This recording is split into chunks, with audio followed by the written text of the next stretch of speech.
In 1998, there was an opportunity to perhaps put the pieces back together again to a certain extent inside Cambodia.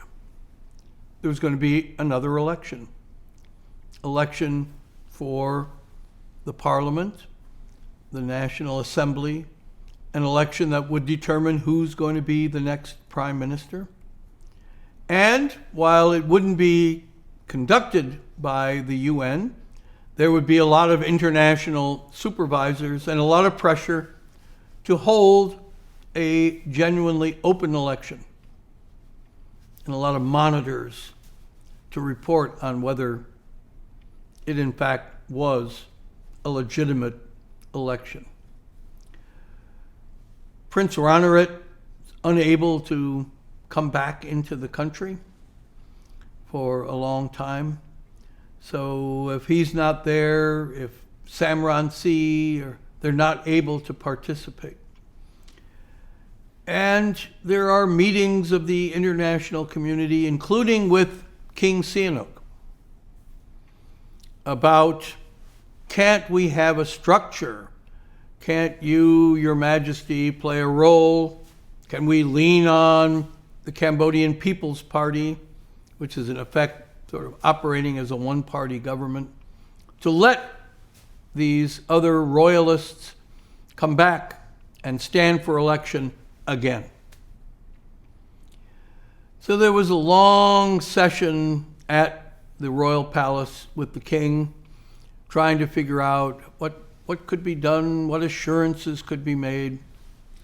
And it all seemed to be coming to nothing. There was not going to be any way to guarantee, provide the assurances for people like Prince Ranariddh or Sam Rainsy to come back to Cambodia. And at the end of the day, the king was concluding there didn't appear to be any opportunity. The meeting was, despite good efforts, coming to naught. And as the king rose and started to leave, I went after him. And I said, Your Majesty, there's one other thing we might be able to do. And the king turned around and came back to the table.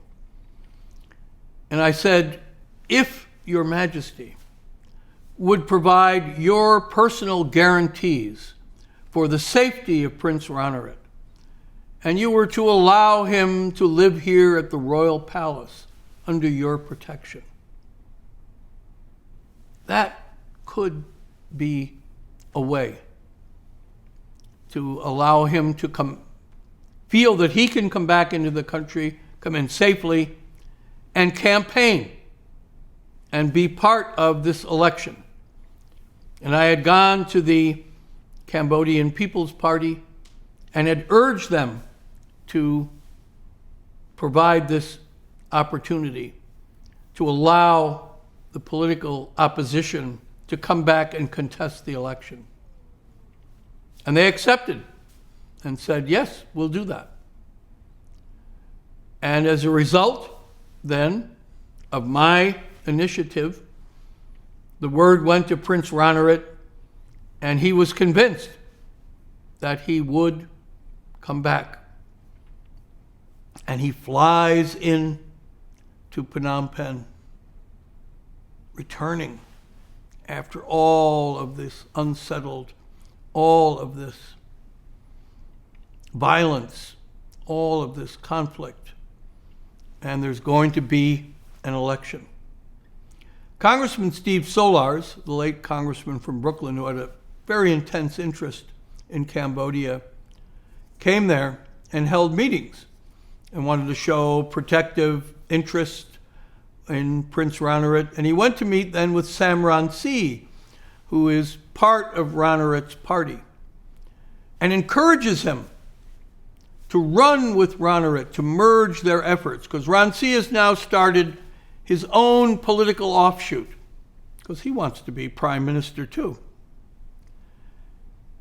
And Solars is saying, this is what's needed. The two of you together can get enough votes that you will have more than the Cambodian People's Party, and you can be the prime minister, you can run the government. There's a chance to regroup everything, start over, capture all that we have lost. And Rainsy turns him down and refuses to do that. The election takes place. Voting is very widespread. Once again, the royalists get more votes than the Cambodian People's Party, but the votes are split. And as a result, the Cambodian People's Party has the most votes and will be the lead element in forming a new coalition government, which the royalists and Sam Rainsy will be part. So it picked up some of the pieces. It put elements of democracy back together.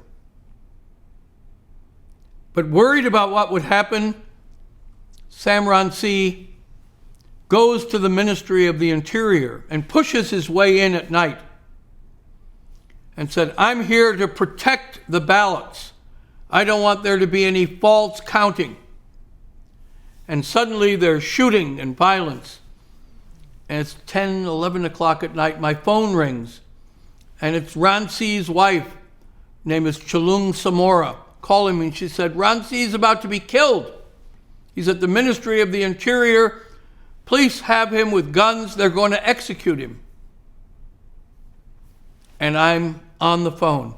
I'm running across the street to Minister Sar Kang's house, urging him to intervene, to use his authority, protect Sam Rainsy, don't allow him to be killed. And that happens. And he's protected. And he's not killed. Some months later, Rainsy's wife would write a letter to a senior American official and said, I remember the night when Ambassador Kenneth Quinn intervened to save the life of Sam Rainsy and to save democracy in Cambodia.